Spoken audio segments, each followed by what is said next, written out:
if you go to America, you see two men walking down the street holding their hands, you know they're either from out of the country or they're homosexuals. It's just, that's it. Those are the only real two options. Okay. And so I said, for me, to sit and hold your hand is very awkward and very culturally different for me. So, but I embrace it.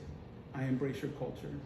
I said, and I had a friend, I invited him up, I held his hand and I hugged him and I was, you know, kind of being affectionate with him. And I said, I embrace your culture and I just ask you to embrace mine. And everybody received it very positively. Because you took your time. Yeah, and I explained it and they got it.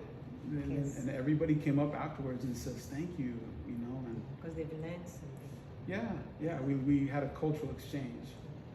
So it was very positive. That's true. Then one very aggressive person who, There's always one. yeah, oh, there's always one.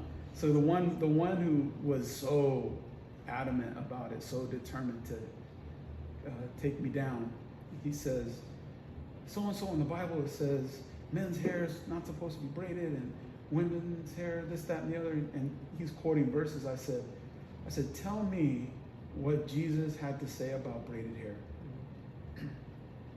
He goes, well, in 1 Corinthians, I said, no. I said, that's Paul. I said, tell me what Jesus had to say about braided hair.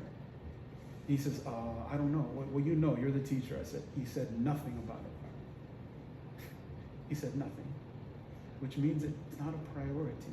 It's not important, you know? And so after that, he just was quiet. He just was quiet.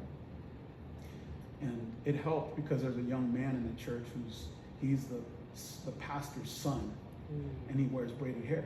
He's a basketball player. Okay. He's a very good basketball player. He wears it braided style.